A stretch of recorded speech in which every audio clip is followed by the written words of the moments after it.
Assalamualaikum warahmatullahi wabarakatuh. Innal hamdalillah nahmaduhu wa nasta'inuhu wa nastaghfiruhu wa na'udzu billahi min shururi anfusina wa min sayyiati a'malina man yahdihillahu fala mudilla lahu ومن يضلل فلا هادي له وأشهد أن لا إله إلا الله وحده لا شريك له وأشهد أن محمدا عبده ورسوله لا نبي بعده نصلي ونسلم على رسولنا الأمين وعلى آله وأصحابه ومن تبعهم بإحسان إلى يوم الدين وبعد. Ikhwani wa akhawati fid din, a'azzakumullah. Kita masih ingin terus mendalami dan membahas tentang katsayan,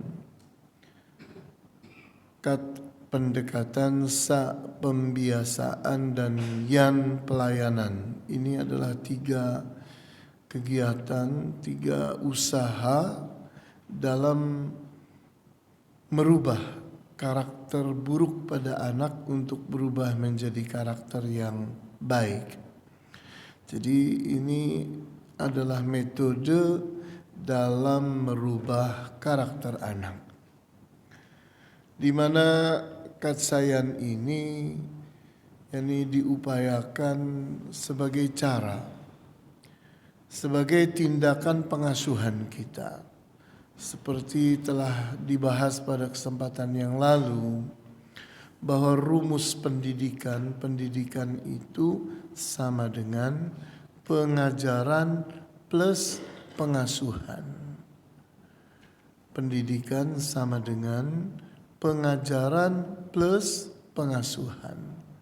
Sehingga kalau pengajaran saja itu belum pendidikan, pengasuhan saja pun belum pendidikan.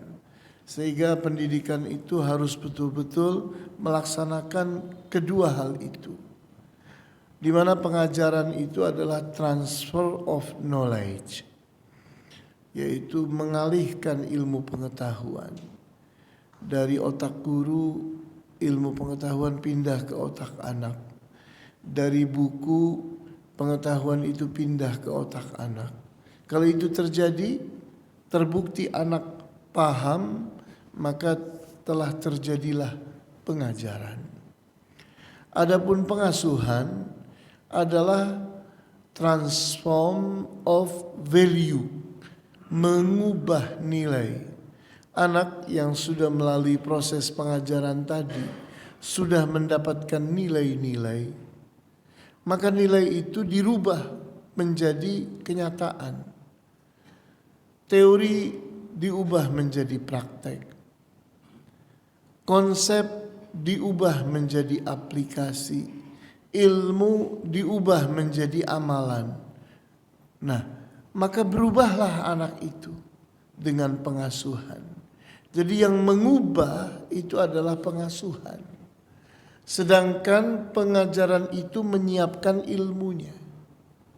Nah, oleh karena itu, seorang guru seringkali hanya bisa mengajarkan pelajaran, tapi tidak bisa mengasuh. Tidak bisa mengasuh. Dia hanya menyampaikan ilmu. Paham anak-anak? Paham.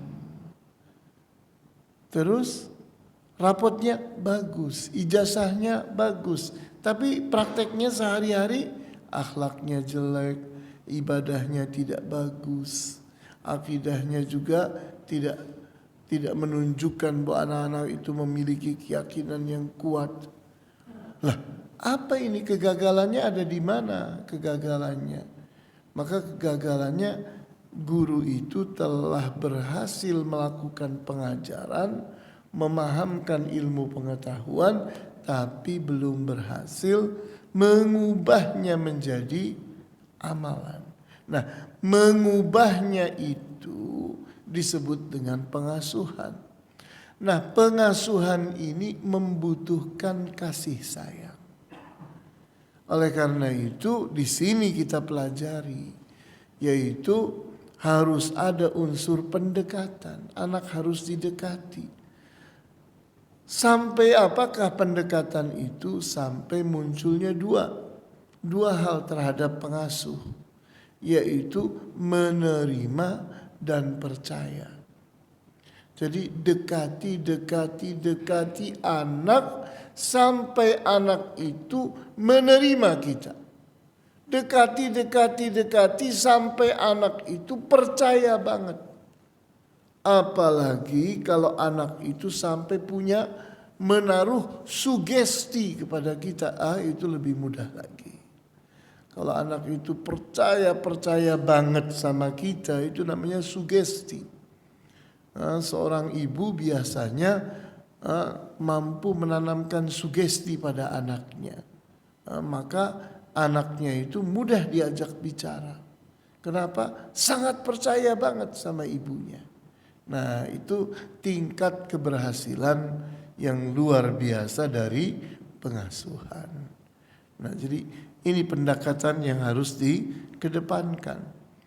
Kalau anak itu sudah berhasil didekati dan anak itu menerima dan percaya, baru masuklah kepada yang kedua, merubah. Merubah itu dengan membiasakan. Allah bisa karena biasa. Tadinya tidak bisa, tapi biasakan jadi bisa.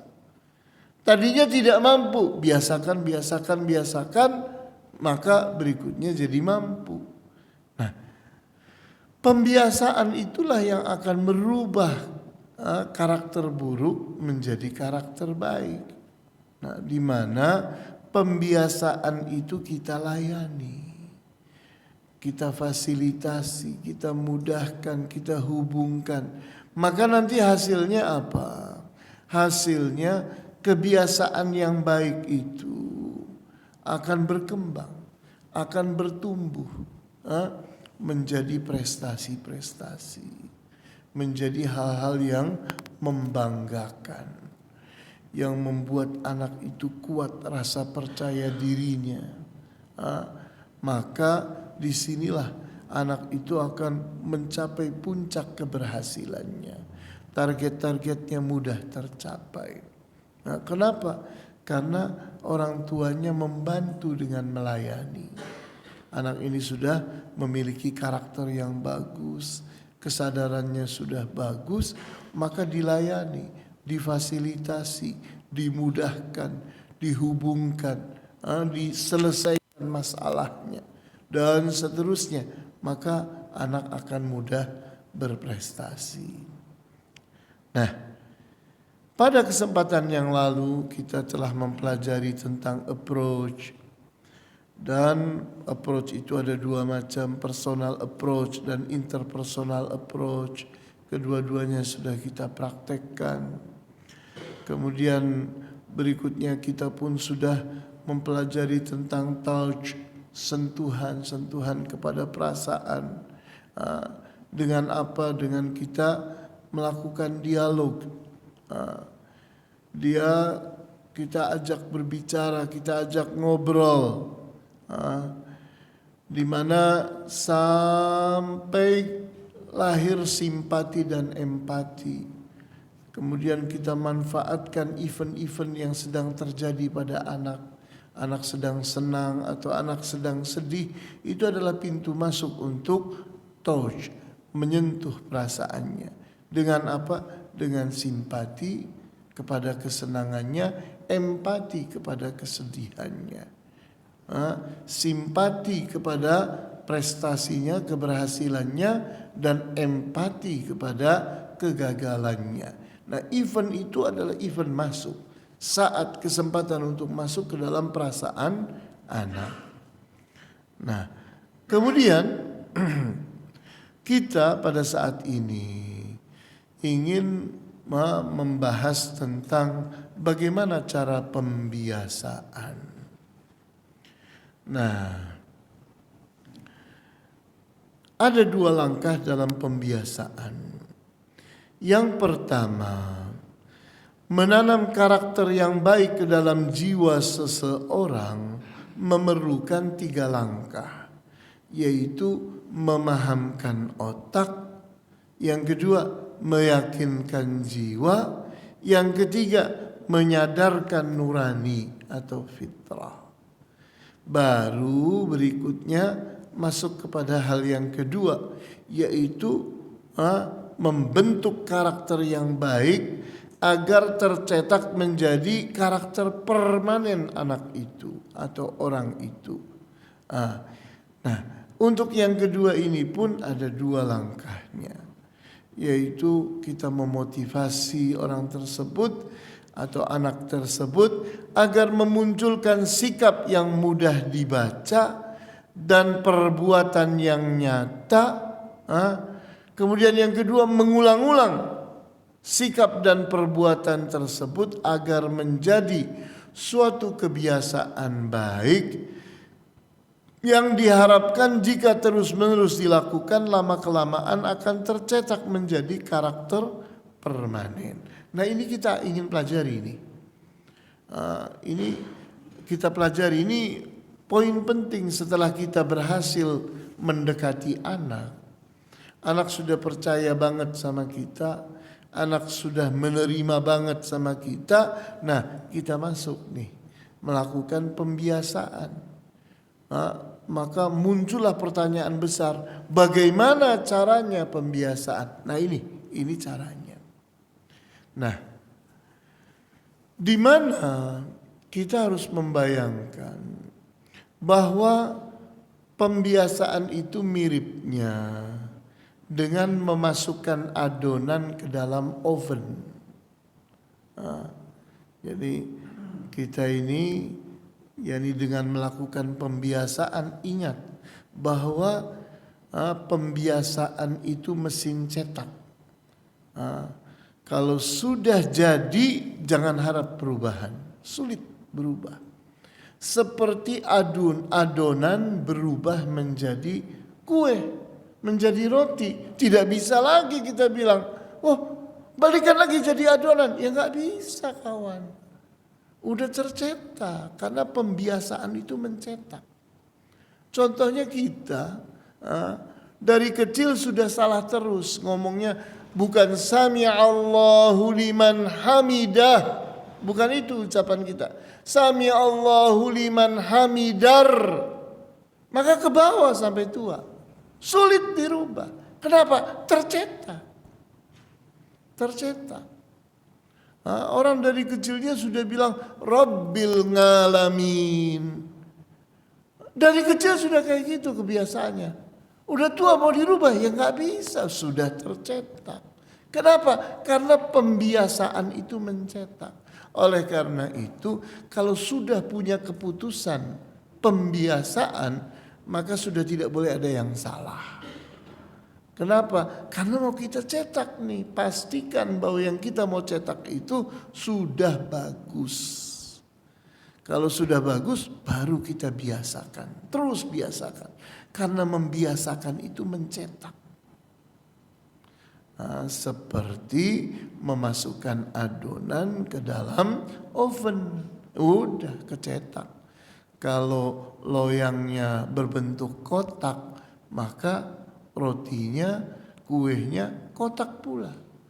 Kalau berbentuk love, maka tercetak love. Kalau bulat, maka tercetak bulat. Nah, oleh karena itu, kalau kita sudah memutuskan, sekarang sudah waktunya untuk dibiasakan, itu artinya mencetak. Sudah tidak boleh ada lagi yang salah. Karena akan terbawa oleh anak ini menjadi karakter dia sampai tuanya.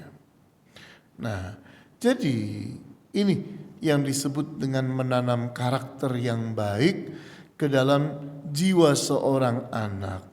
Itu memerlukan 3 langkah. Langkahnya apa? Memahamkan otak. Jadi yang mau kita cetak ini pastikan anak paham banget.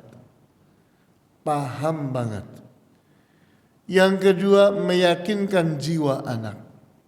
Sehingga sesuatu yang dipahami harus diyakini. Yakin.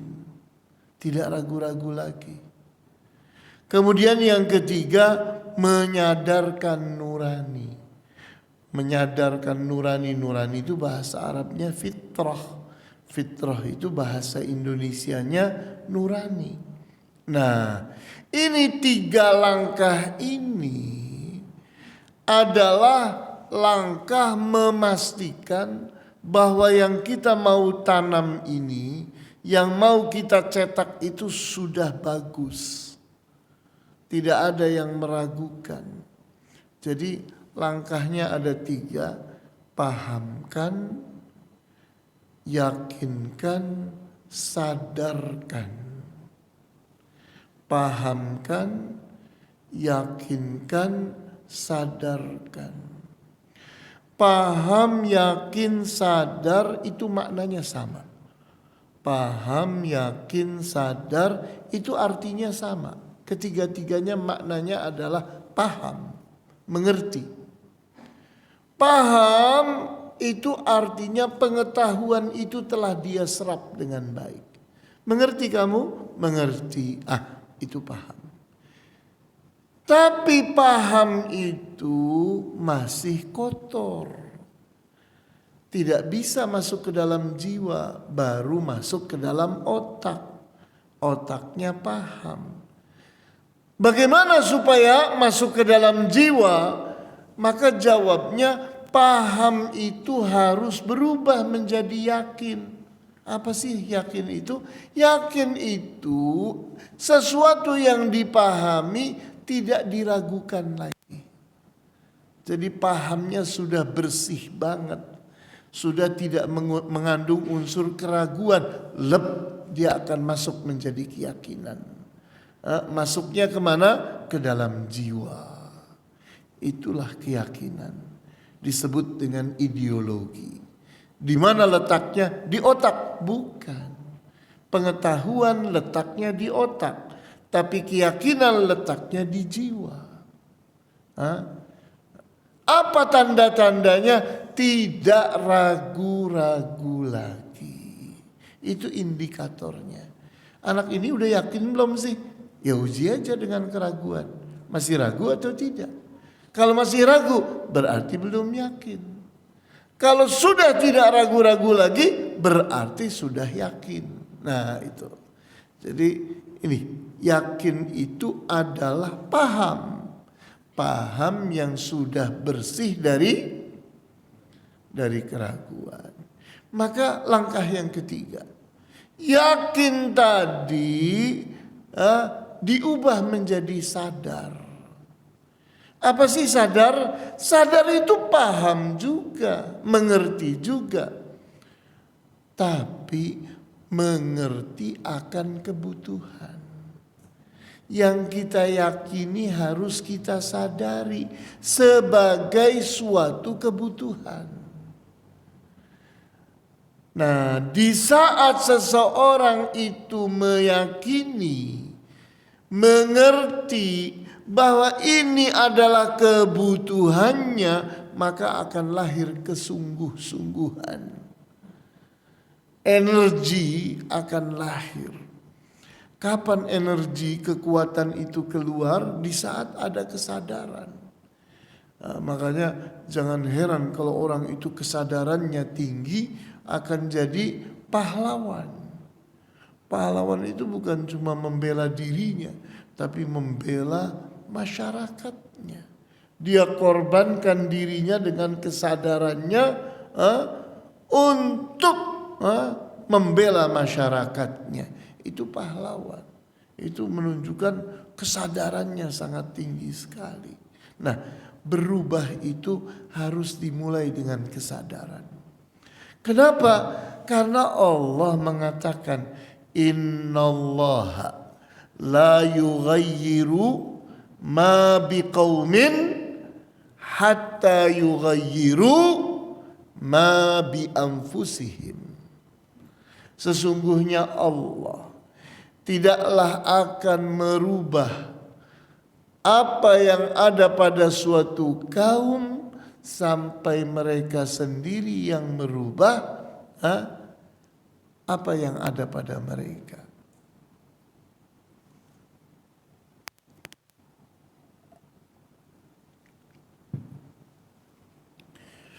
Jadi kesadaran inilah dasarnya hidayah.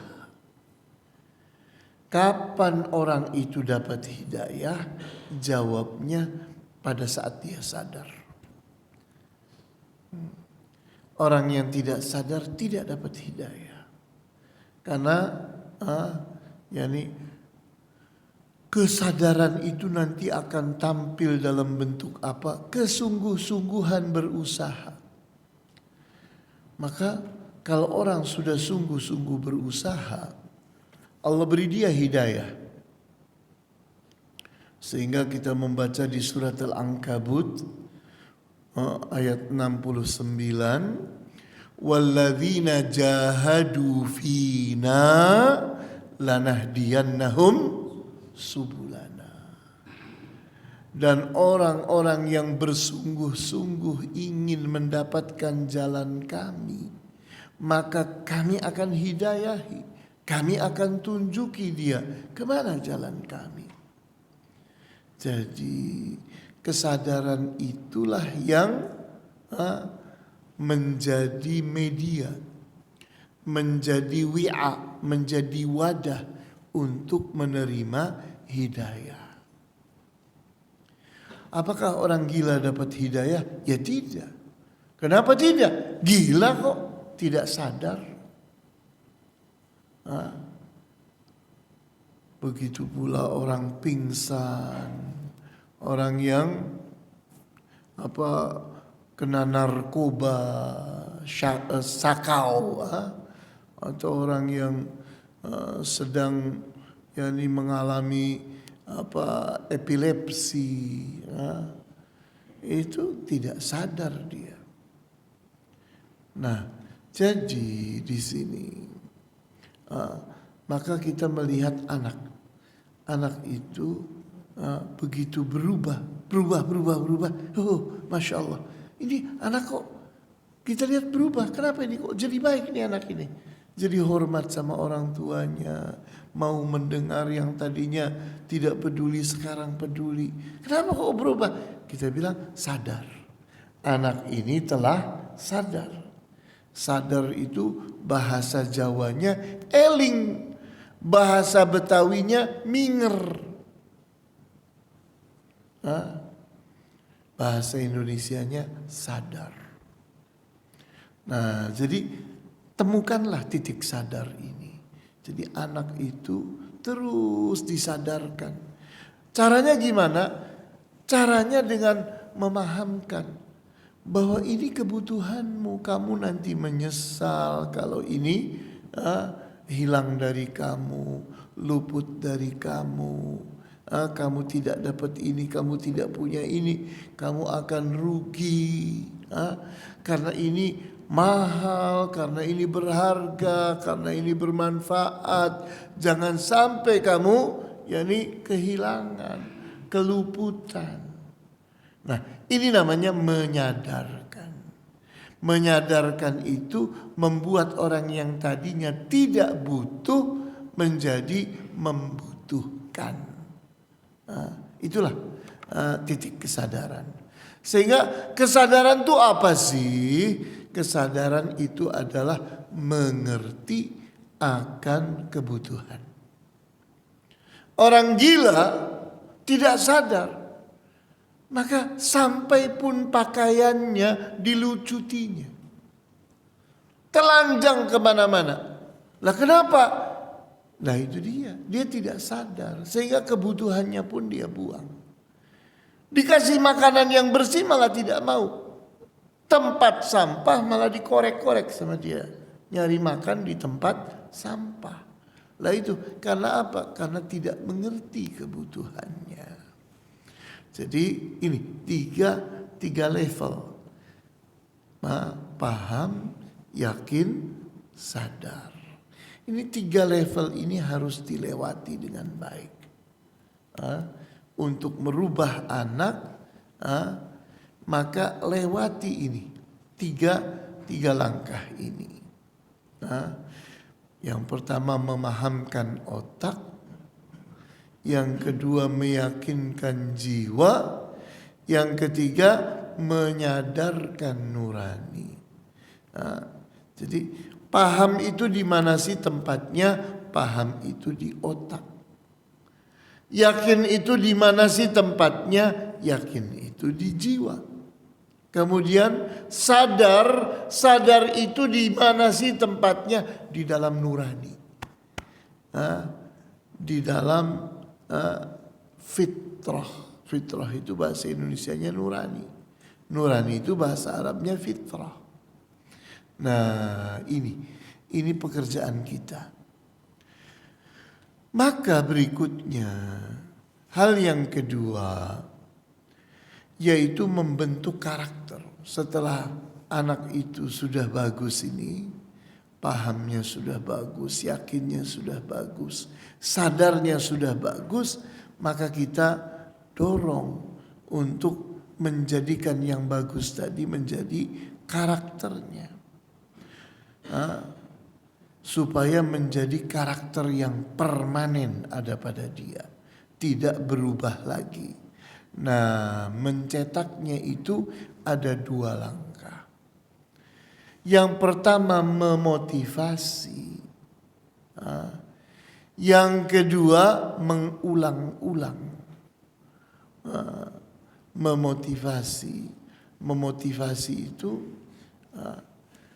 motivasi itu ada 2. Memotivasi itu ada 2. Karena manusia itu mengejar 2 hal. Manusia itu mengejar dua hal. Mengejar yang baik untuk dimiliki dan menghindari yang buruk untuk selamat. Manusia itu dimotivasi untuk 2 hal ini saja. Tidak ada yang ketiga. Motivasi itu cuma 2 macam. Dimotivasi, disemangati agar yang baik dimiliki, diambil karena nanti rugi kalau tidak diambil. Yang kedua, menghindari sesuatu yang buruk supaya selamat. Motivasi cuma 2 macam. Sehingga dalam bahasa Arabnya pun motivasi itu cuma 2 macam.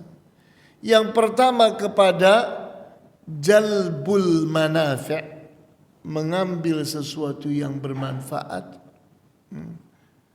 Jalbul masalih, mendapatkan sesuatu yang penting terkait dengan kepentingan kita. Yang kedua, darul mafasid, menghindar dari mafsadah, menghindar dari kecelakaan, dari bahaya. Orang itu dipompa untuk 2 ini. Tidak ada yang ketiga. Motivasi itu cuma 2 macam ini. Mengambil yang bermanfaat dan menghindari yang berbahaya. Cuma 2. Itulah motivasi. Sehingga saat kita ingin membiasakan anak, maka mulailah dengan memotivasinya, menyemangatinya. Sehingga anak itu segera punya sikap. Oh iya ya, ini kebutuhan saya. Saya bisa rugi kalau saya tidak melakukan ini. Saya bisa rugi kalau saya tidak memiliki ini. Saya tidak ingin rugi. Saya ingin selamat. Saya ingin dapat keuntungan. Nah, kemudian dorong sikap tadi untuk terwujud menjadi amalan, perbuatan. Sehingga dia melakukan. Contoh misalnya, sholat. Anak ini sampai besar kok nggak sholat ya. Maka mulailah dengan paham. Kamu paham gak sih tentang sholat? Paham ayah. Lah apa yang kamu paham tentang sholat? Ya, yang namanya amalan yang dilakukan 5 waktu sehari itu kan ayah. Iya. Lalu terus sholat subuh berapa rakaat? 2 rakaat. Sholat zuhur 4 rakaat. Sholat maghrib 3 rakaat. Sholat isya 4 rakaat. Sholat subuh 2 rakaat. Loh, kok kamu paham ya? Iya, iya. Kenapa memang ayah ragu-ragu? Saya paham. Tapi kamu yakin gak sih bahwa 5 waktu sholat itu hukumnya wajib?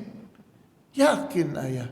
Loh, gimana buktinya kamu yakin? Iya, jelas ayatnya memerintahkan, hadisnya memerintahkan. Bisa masuk neraka orang kalau gak sholat. Loh, kok yakin? Terus kamu merasa ini kebutuhan kamu atau bukan? Kenapa jadi kebutuhan saya? Saya sholat sama gak sholat sama aja, kata dia. Saya lihat tuh teman-teman yang gak sholat juga gak masalah ya. Oh, berarti di sini masalahnya. Dia belum menyadari bahwa sholat itu penting. Dia belum menyadari bahwa tidak sholat itu rugi. Nah, di sini poin kita, entry point kita berarti paham sudah, yakin sudah, tinggal yang belum sadar. Maka sadarkan. Menyadarkan itu artinya membuat anak itu membutuhkan. Nah, ini pekerjaan kita. Nah, kita berusaha ini menyadarkan anak. Hidup ini tanpa Allah itu enak atau tidak enak? Lah Allah itu buat apa sih ayah? Coba kamu bayangkan. Kalau kamu itu di backup oleh orang yang kuat. Sehingga kamu itu selalu didampingi oleh dia. Tidakkah kamu tenang? Iya sih ayah. Nah, kira-kira di dunia ini ada enggak orang yang lebih kuat dari Allah? Lebih kuasa dari Allah? Ya tidak dong. Yang paling kuat, paling kuasa ya Allah. Lah, kamu enggak butuh apa? Kekuatan Allah, kekuasaan Allah, kekayaan Allah. Ya butuh ayah. Terus gimana caranya supaya Allah itu memberikan kekuatannya kepada kamu, mendampingi kamu, mengabulkan doamu, memenuhi yakni kebutuhan-kebutuhanmu, menyayangimu, merahmatimu. Mau enggak? Mau ayah. Lah sholat itu caranya nak. Orang itu dengan sholat Allah jadi memandang dia, memperhatikan dia. Nah, dengan sholat itu orang mendekati Allah.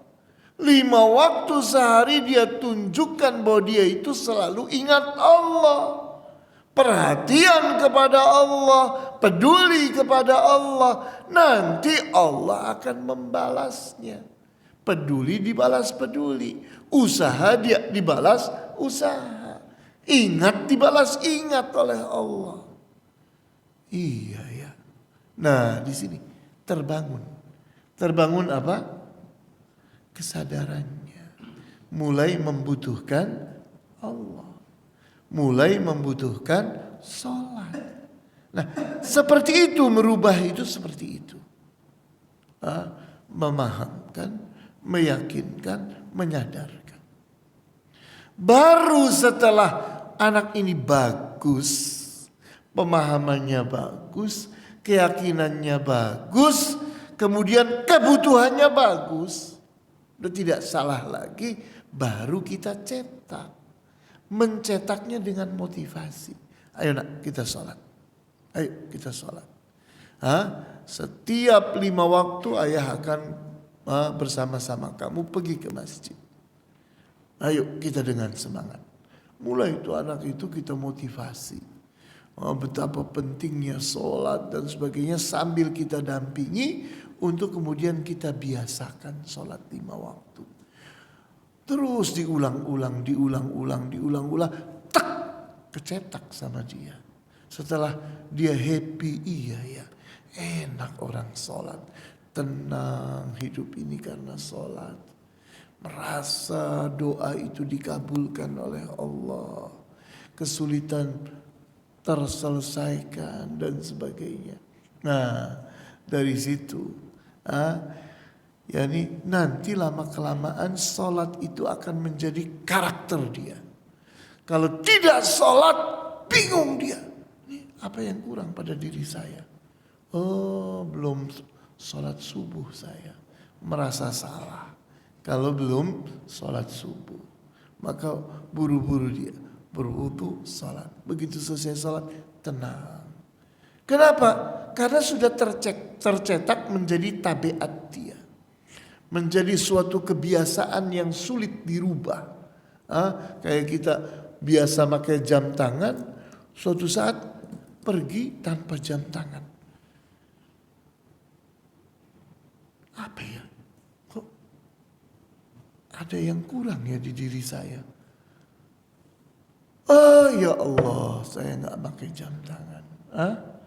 Seseorang selonong aja udah jalan dari tengah jalanan, ya HP ketinggalan, balik lagi, ya atau tidak? Seseorang sudah kebiasaan nutup pintu, habis nutup pintu menarik handle-nya, itu udah biasa dia. Udah jalan, udah brek nutup pintu, udah jalan, loh balik lagi dia. Kenapa? Dia kehilangan suatu kebiasaan. Kebiasaan dia narik handle, balik lagi narik handle. Oh pantas belum dikunci. Tutup lagi, kunci. Baru tenang dia. Nah, Allah bisa karena biasa. Jadi karakter itu dibentuk oleh kebiasaan. Dan ini 5 prosesnya. 5 prosesnya.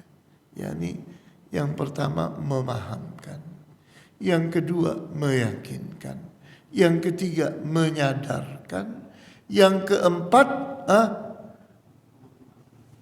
membentuk jadi sikap, jadi perbuatan, yang kelima membiasakan, mengulang-ulang supaya jadi kebiasaan. Kebiasaan inilah yang nanti akan membentuk karakter. Sulit atau tidak ini? Sulit. Sulit karena kita belum terbiasa. Tapi kalau kita sudah terbiasa, saya kalau ngajari antum sekarang, mau nggak?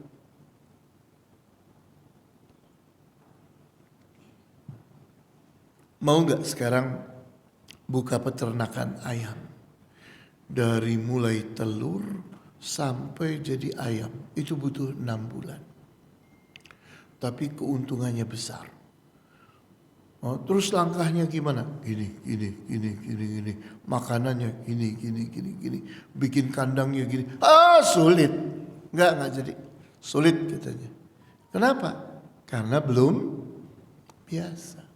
Tapi setelah kita jalani, ternyata happy juga. Orang kalau membiasakan sesuatu yang sulit jadi mudah. Ya atau tidak? Kayak antum sudah terbiasa salat subuh kayak gini.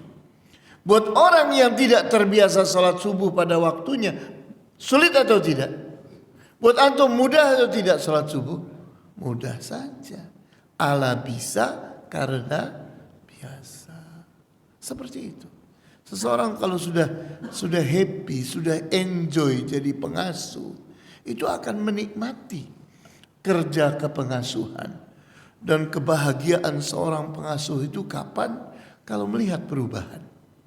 Waduh, kayak dapat uang kontan 1M. Iya. Kayak dapat uang kontan 1M.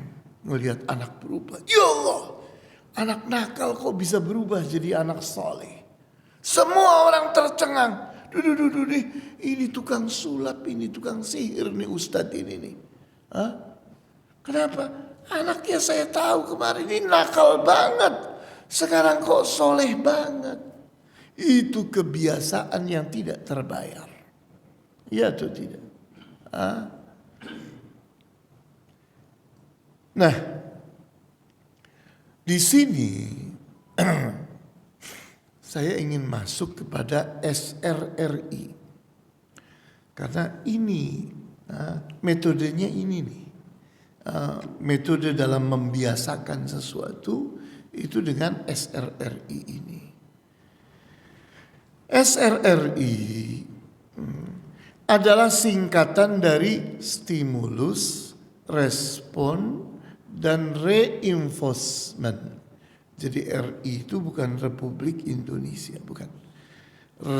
Mengulang, enforcement. Enforcement itu dukungan. Kita dukung sesuatu yang baik.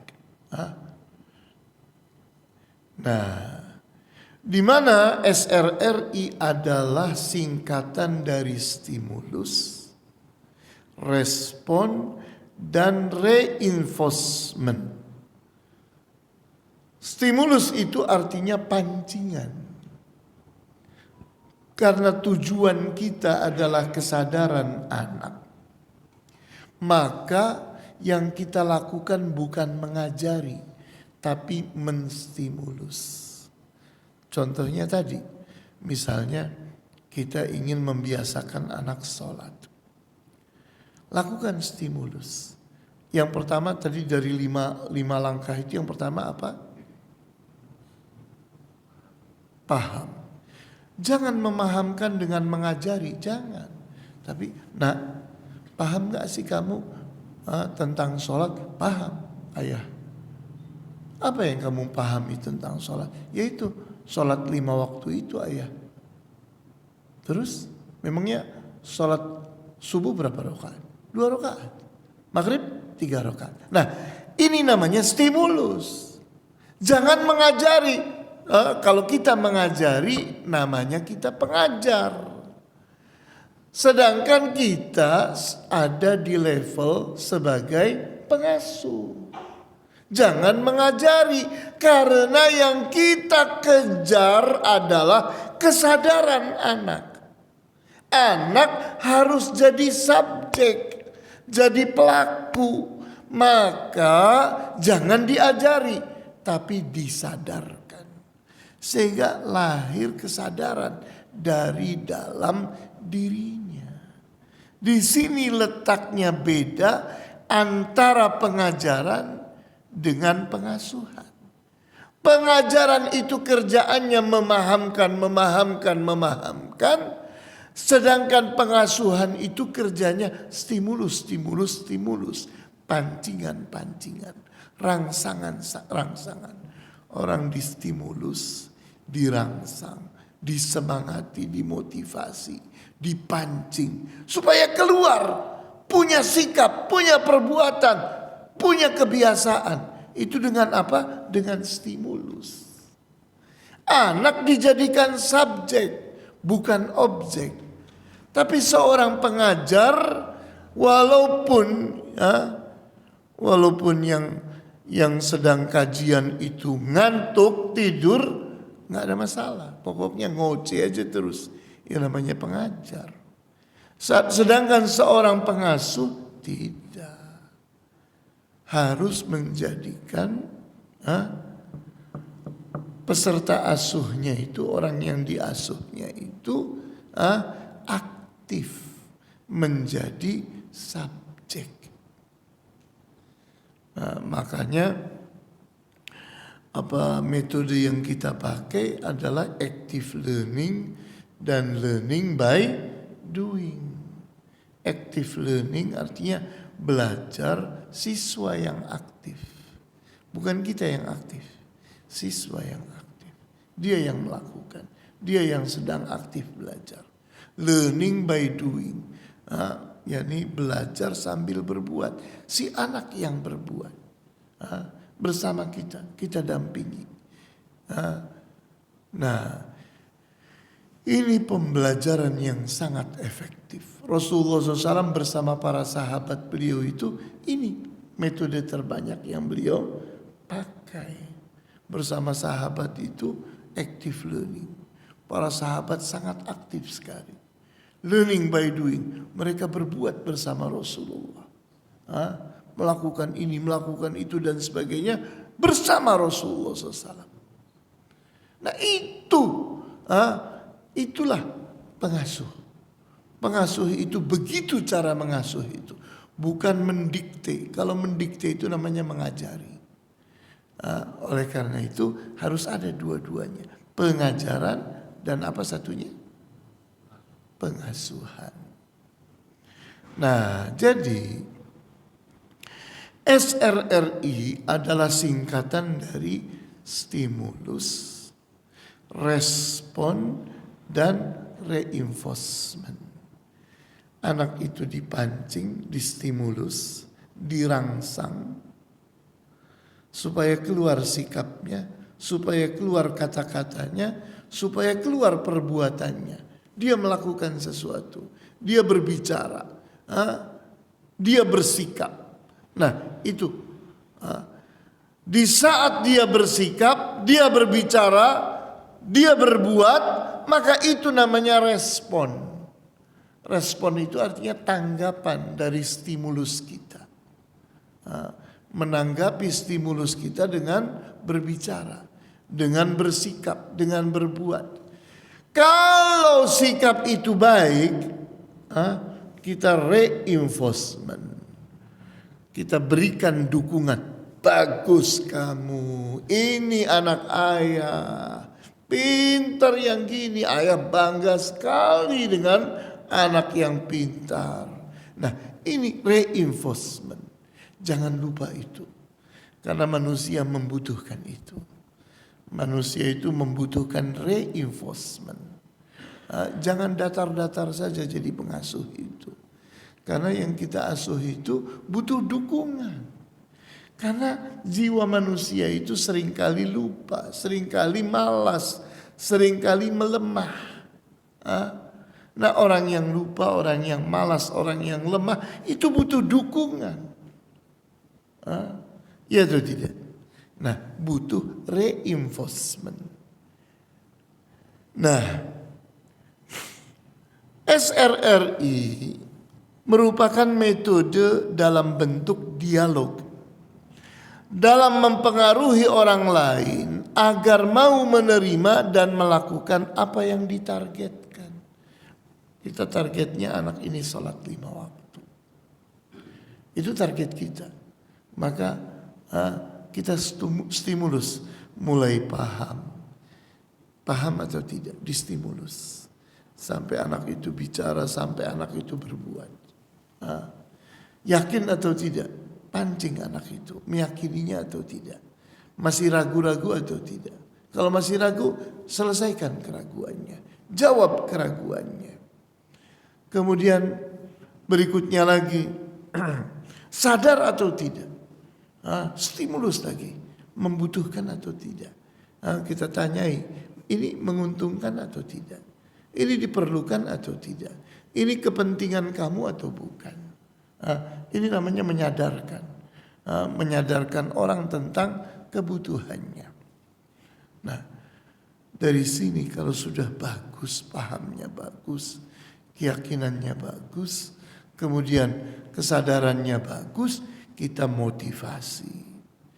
Memotivasi pun harus dengan stimulus, jangan dengan mengajari. Nah ruginya kamu apa kalau kamu tidak sholat? Untungnya apa kamu itu kalau sholat? Apa yang kamu rasakan dengan sholat itu? Nah ini dimotivasi. Supaya anak itu mengucapkan sesuatu dengan kesadaran, bersikap dengan kesadaran, berbuat dengan kesadaran. Nah di saat dia sangat membutuhkan, nah di sini ini energi besar telah terjadi. Energi besar telah terjadi. Kalau orang itu telah sampai di titik membutuhkan, itu berarti dia ada di puncak kesadarannya.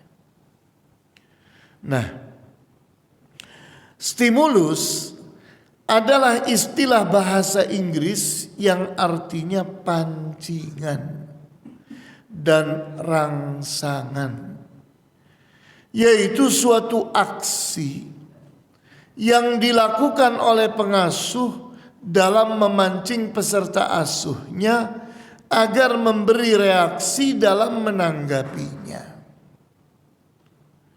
Jadi stimulus, kita memancing anak, kita pancing agar anak berbicara, agar anak bersikap, agar anak berbuat. Stimulus adalah rangsangan, kita rangsang anak. Nah, kalau kamu bagus, ayah kasih hadiah. Kita rangsang.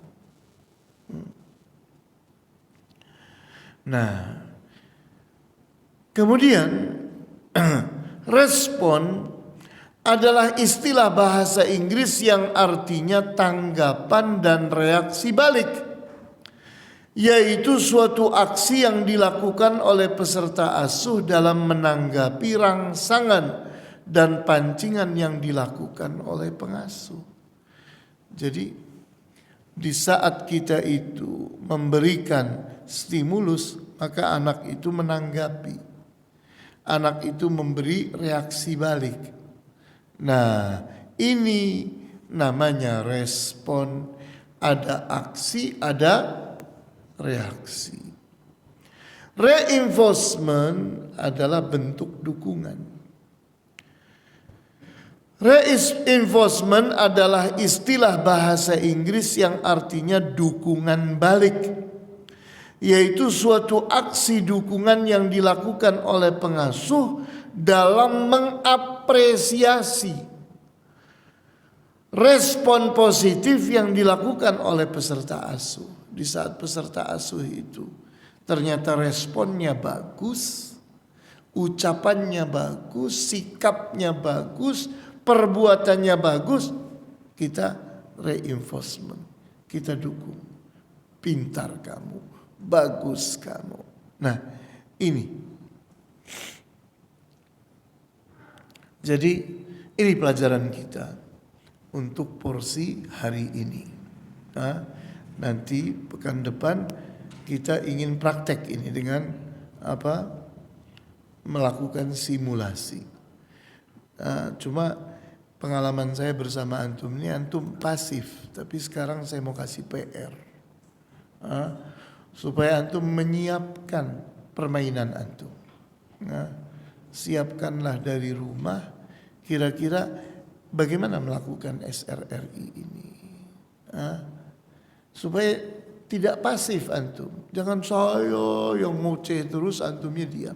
Enggak, tunjukkan bahwa antum paham, tunjukkan bahwa antum bisa.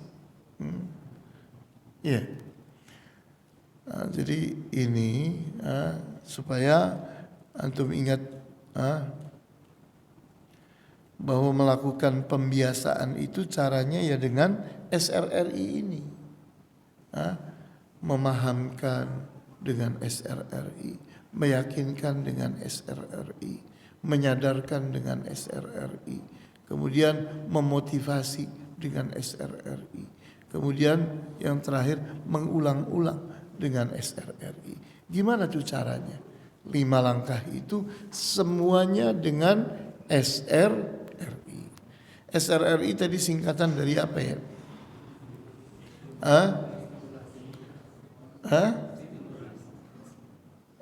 S-nya apa? Stimulus. Terus R-nya respon. Kemudian RI-nya Republik Indonesia. Reinforcement. Ya. Baiklah, silakan barangkali ada pertanyaan. Silakan, ada mikrofon.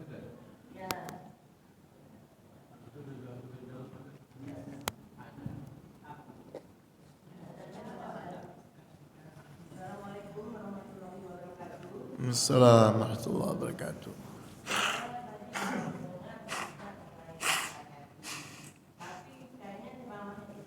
Ini suaranya kok nggak keluar ya? Belum. Itu dia. Assalamualaikum warahmatullahi wabarakatuh. Assalamualaikum warahmatullahi wabarakatuh. Saya dari tadi kayaknya bagus banget nih Pak Ustadz ceramahnya. Saya mendengar tadi ceramah Ustadz itu kan sepertinya untuk anak-anak yang memang masih di dalam lingkungan keluarga. Pertanyaannya, bagaimana cara merubah karakter anak yang sudah dewasa, bahkan mungkin sudah menikah, sedangkan kata Ustaz bicara kalau sudah terbentuk, mereka tuh akan susah dirubah gitu kan? Ya seperti bilang tadi, adonan kue lah yang mudah jadi susah dirubahnya. Dan bagaimana jika sampai ada kata-kata si anak yang mungkin bahasanya si anak tersebut kan itu tidak berkenan didengar atau dibaca oleh si orang tua. Bagaimana ya caranya orang tua tersebut itu bicara yang baik kepada anaknya? Apakah harus dengan emosi? Karena kan adonan tersebut sudah jadi Tad. Saya sih mohon solusinya saja Tad. Bagaimana caranya orang tua tersebut itu berbicara kepada anaknya. Terima kasih. Wassalamualaikum warahmatullahi wabarakatuh. Assalamualaikum warahmatullahi wabarakatuh. Seorang pengasuh tidak boleh putus asa. Rasulullah SAW itu yang dihadapin pencuri, orang musyrik, para pembunuh, ya kan? Orang-orang yang super jeleknya, ya atau tidak? Jadi kita bayangkan kita didatangi oleh orang yang sudah membunuh 100 orang. Terus gimana? Kita buang aja tempat sampah itu, orang bejat itu 100 orang yang dibunuh. Ya tidak dong. Seorang pengasuh itu harus mampu mengasuh. Jangan berputus asa. Maka langkah-langkah tadi dilakukan. Ya tapi Ustadz, nasi sudah jadi bubur, ya dinikmati aja tuh bubur. Kan ada bubur ayam, ada bubur yang macam-macam, walaupun sudah berubah menjadi bubur. Jadi sekarang adonan sudah jadi kue, adonan sudah jadi roti. Gimana? Ya kita buat kue dari adonan bantet, ya atau tidak? Brownies itu makanan apa sih Bu? Brownies itu kan roti bantet, iya atau tidak? Iya atau tidak Bu? Iya, ternyata roti bantet juga enak. Namanya brownies bantet, roti bantet. Jadi jangan putus asa. Jangan putus asa. Bahwa anak ini telah terbentuk karakternya. Ya, nggak apa-apa. Sama. Yang kita dekati itu bukan fisiknya. Yang kita dekati itu apanya? Jiwanya. Jiwa itu tidak mengenal umur. Yang mengenal umur itu tubuh. Anak umurnya 15 tahun. Itu tubuhnya. Tapi nyawanya, jiwanya seumur dengan Nabi Adam. Karena nyawanya sudah tercipta sebelum terciptanya Nabi Adam.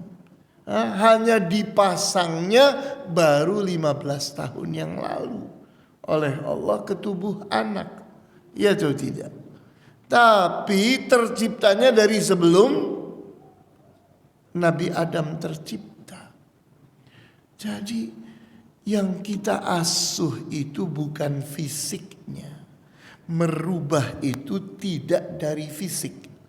Kalau kita bicara tentang pengasuhan, bukan berbicara tentang pengajaran. Pengajaran yang sedang dilakukan oleh pengajaran itu apa? Memahamkan otak. Otak itu fisik. Iya. Tapi pengasuh itu tidak lagi memperhatikan fisik. Seorang pengasuh itu yang sedang diperhatikan adalah jiwa anak. Maka bagaimana memperhatikan jiwa anak, merubah karakter anak, Nah ini tugas pengasuh. Dekati. Jangan lupa Bu. Ini langkah 1 ini dilakukan. Dekati. Sampai apa kita dekati anak ini? Hah? Dekati bukan mengajarkan. Mendekati itu sampai apa? Hah? Bukan, itu stimulus namanya. Mendekati itu sampai apa? Pendekatan itu sampai apa? Bukan, itu mengajarkan. Sadar itu namanya menyadarkan, bukan. Sampai menerima dan percaya. Jadi kita dekati sampai anak itu menerima kita. Sampai anak itu percaya sama kita. Itu namanya pendekatan. Jadi kalau kita masih memahamkan sampai anak paham, itu namanya mengajarkan. Bukan mendekati. Mendekati itu dengan empati, dengan simpati. Kan sudah kita pelajari di waktu yang lalu. Ada approach, ada touch. Kita berikan empati, berikan simpati. Makanya kan karena kita kurang praktek, jadi tidak diserap dengan baik pendekatan ini. Maka bulan depan harus praktek. Semua akan kena praktek. Pokoknya salah sendiri kenapa hadir di masjid ini. Hadir di masjid ini berarti siap praktek. Harus siap praktek dan masing-masing sudah bawa satu masalah.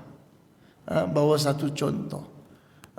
Ini loh stimulusnya begini, ini loh responnya begini, ini loh reinforcementnya begini. Masing-masing harus sudah siap itu. Karena target saya bukan paham, tapi antum bisa melakukan. Paham saja tidak cukup. Jadi antum satu orang demi satu orang, tidak yang laki, tidak yang perempuan, semua dalam keadaan mampu melakukan SRRI. Stimulus, respon, reinforcement. Yang untung kira-kira saya atau antum? Kalau antum bisa, yang untung antum apa saya? Ya. Makanya siap 1 bulan antum siapkan bentuk permainan apa. Tidak usah lama-lama, sekitar 1 menit 2 menit. Ya, antum siapkan ada masalah apa, antum bisa merubahnya. Bagaimana SRRI dalam memahamkan, SRRI dalam meyakinkan, SRRI dalam menyadarkan, SRRI dalam membiasakan, memotivasi, mengulang-ulang dan seterusnya. Ya atau tidak? Siapkan itu sehingga antum ini jadi peserta yang aktif. Karena saya berapa kali ketemu dengan antum juga jadi percuma kalau antumnya tidak bisa. Buat apa? Ini pengasuhan. Pengasuhan itu keterampilan. Bukan ilmu pengetahuan. Jadi jangan dibayangkan bahwa antum sedang mempelajari ilmu pengetahuan tentang parenting. Tidak, salah itu. Kita ini sedang mempelajari suatu keterampilan yang namanya kepengasuhan. Jadi kembali lagi kepada ibu tadi. Walaupun anak kita itu sudah dewasa, sudah besar, sudah mahasiswa atau sudah menikah sekalipun, maka langkahnya sama. Dekati. Langkah 1, dekati. Pendekatan sampai apa pendekatan? Sampai anak itu percaya. Sampai apa? Menerima dan percaya. Menerima dan percaya itu nanti puncaknya adalah sugesti. puncak dari penerimaan dan kepercayaan itu sugesti. Itu artinya nerima banget dan percaya banget. Itu justru hebatnya seorang ibu itu, anak naruh sugesti banget sama ibunya. Kalau ibunya mesti benar, harus dipenuhi. Kenapa? Dia sudah naruh sugesti kepada ibunya, sangat percaya, sangat menerima. Itu berarti berhasil melakukan pendekatan.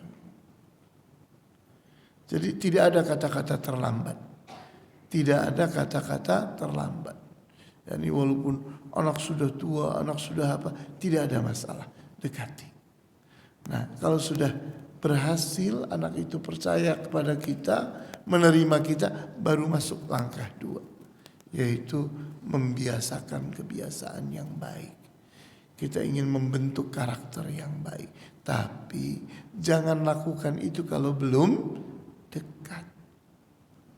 Ya, silakan pertanyaan yang lain. Ya, ya. Ini pertanyaan yang terakhir buat perempuan nih ya. Karena ya. Mungkin gini, kita lanjutkan tadi sih. Mungkin kalau ibu itu bisa, tapi kadang kala kita kan suka bertentangan dengan suami, Ustaz. Jadi akhirnya buntut-buntutnya si istri dengan si suami berantem. Seperti itu aja sih, Ustaz. Kita emang untuk mendekat kepada anak itu lebih gampang memang seorang ibu. Tapi karakter laki-laki atau bapak-bapak itu lebih keras, apalagi dia tidak sabar gitu. Itu aja sih, Ustaz. Ya.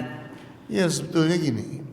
Kalau masalah pengasuhan, ibu itu lebih banyak punya kesempatan daripada ayah. Jadi kalau ibu itu gagal, tidak wajar.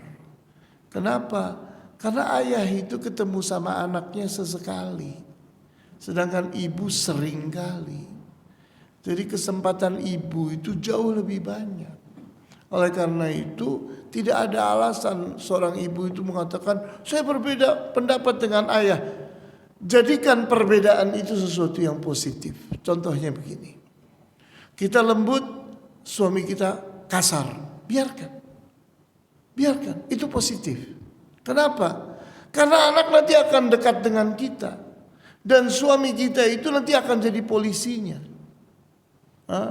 Satpol PP ini. Jadi kita jadikan suami kita jadi Satpol PP, ya atau tidak? Kita jadikan polisi, kita yang lembut sama anak jadi akrab sama kita. Kalau udah bandel kita panggil ya ini, udah serahkan ke Satpol PP, kan gitu. Kerjasamalah yang bagus antara suami dengan istri. Insyaallah jangan kita ini beda pendapat, kita berantem aja. Ya jangan berantem lah. Kita masing-masing punya kesempatan kok. Kalau lagi suami lagi mendekati anak, silakan kita yang berhenti. Kalau suami lagi sudah tidak sabar sama anak, kita yang sabar sama anak. Nah itu kita atur itu, atur resistensinya. Gimana caranya supaya anak itu dekat dengan kita. Kalau lagi dekatnya dengan ayahnya, biarkan. Kalau lagi dekatnya dengan kita, ya biarkan bersama kita. Bagaimana caranya supaya anak betah di rumah? Jangan sampai anak itu ternyata betahnya di luar. Itu pendekatan yang gagal. Silakan Pak. Ini mikrofon.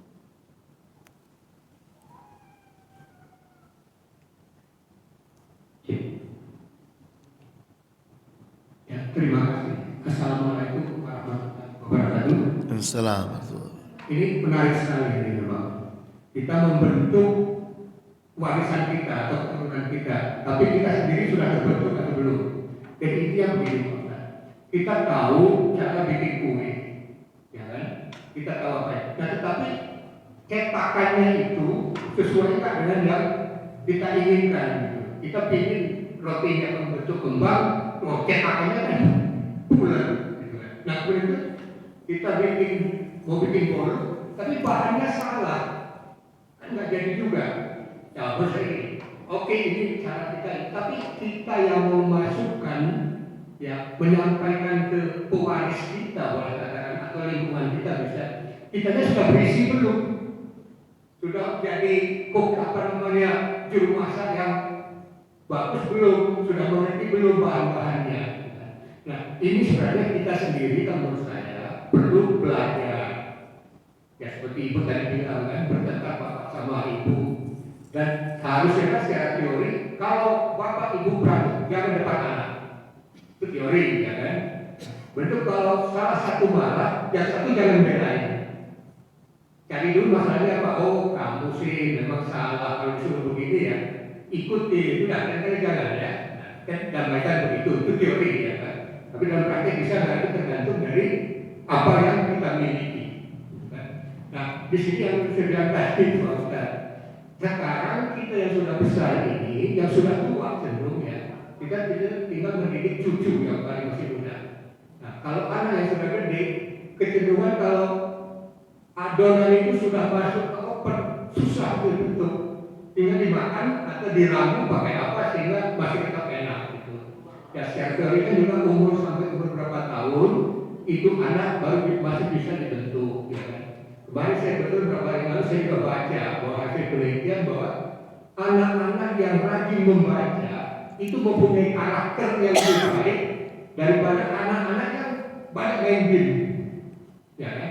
Game itu positif, tapi game yang bagaimana? Nah ini aja Pak Ustaz, mohon ya pencerahan atau saran. Maka Assalamualaikum warahmatullahi wabarakatuh. Ya, Pak berangkat dari kesadaran bahwa manusia itu pasti ingin mengasihi dan menyayangi anak cucunya. Itu pastikan itu, Pak. Kita harus berangkat dari sebuah kesadaran. Gak mungkin ada ayah, ada ibu makan anaknya, menggerogoti anaknya, menelan anaknya. Gak mungkin. Ini manusia pasti sayang sama anak cucunya. Nah, cuma kan yang jadi masalah, cara mengasihi dan menyayanginya yang tidak sesuai dengan metode parenting yang baik dan benar, kan begitu. Ini kan yang mau kita luruskan itunya, Pak. Adapun kasih sayangnya, modal utamanya sudah ada. Karena pengasuhan itu akan sukses sesuai dengan besaran kasih sayang. Seorang guru tidak akan sukses sesukses ayah dan ibu. Tidak akan sesukses kakek dan nenek. Kenapa? Karena guru tidak punya kapasitas kasih sayang sebesar ayah dan ibu. Tidak punya kasih sayang sebesar kakek dan nenek. Jadi modal utamanya sudah ada nih, Pak. Tinggal masalah keterampilan.